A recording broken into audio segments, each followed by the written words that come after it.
What's up, guys? Welcome back to the Try Time Podcast, and you join us for another season preview. We've not got many of these left, 3 including this one, so stick around for next week to see the final 2 of these before we do the big league table predictions, where at least one of us makes ourselves look an idiot. Continuing that trend of looking like an idiot today, I have got Hull FC, and considering the launch of their new radiator mascot, they've done a pretty good job of this themselves heading into pre-season. Now, while the mascot transfers are quite crazy, the player transfers are a bit more in line with what you'd expect, really. Herman Isaiah, Jordan Akunbo, Frankie Lampella, Jack Walker, Liam Tyndall, Morgan Smith, Famanu Brown. They're the big names coming in. The ones we kind of expect to be in and around the periphery. And I guess let's touch on those. Herman coming over from the Dolphins, got a bag of NRL experience and 3-year deal, ties him into Hull for a little while. I think Franklin, Jade and the Canterbury pair will be decent additions. Interesting to see what they come up with. I think it's the English boys that really make this an interesting window for me, though.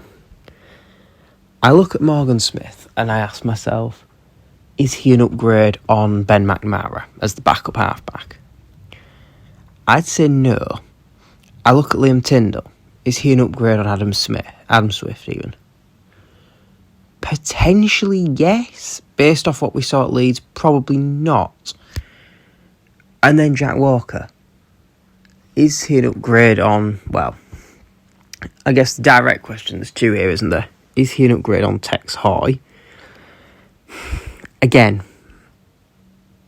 based on Jack at his best, potentially.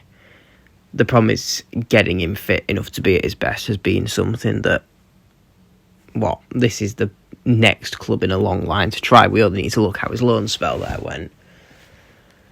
But I think for Hull FC, the big news is the outgoings this year. Satai, huge name going to Catalans. Adam Swift, as we just touched on, going to Huddersfield. I think they'll miss him a lot more than Savelia, who's making the same move. McNamara going to Lee, feels like a better version of Morgan Smith. Dwyer going to Warrington, never really hit the heights there. And the big one, of course, is Jake Clifford, who has gone back down under to North Queensland. And I guess that's left a big impression on the squad.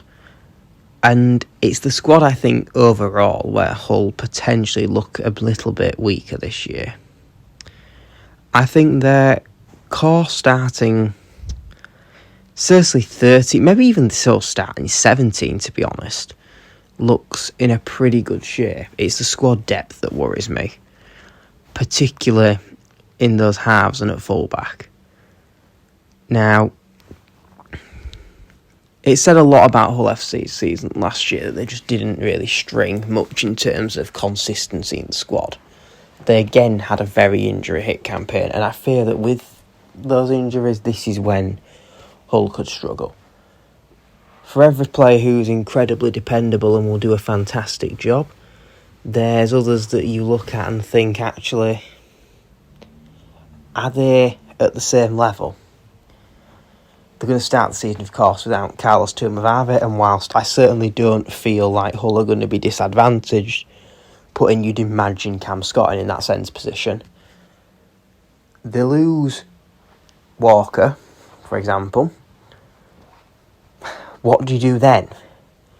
You probably shift Hoy back into the number 1 role, which then gives you the problem of you've got a number 6 to fill.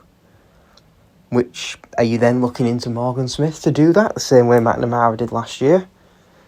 It's these key positions, and it's that one I keep coming back to, because I think this signifies a real depth problem that FC have.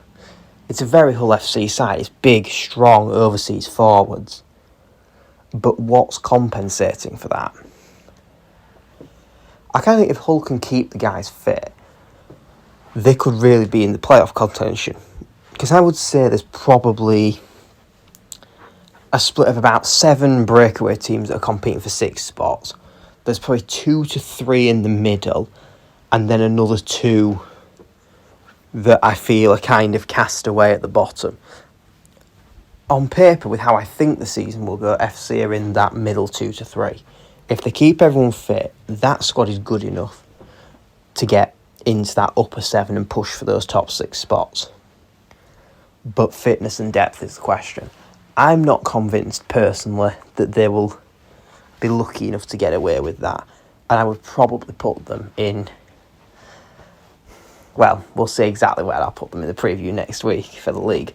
But, yeah, and the only other thing I'd say, bring back the bird. The radiator's not as good. So that's my quick summary, I guess, of Hull FC's season. Let me know what you think is going to be in the cards for them, and join us next time when we look at the final 2 teams. We've got London Broncos coming up, and we're going to close the season out on Hull Kingston Rovers, the cross-city rivals. Be sure to stick around for those, and thank you for watching. Goodbye.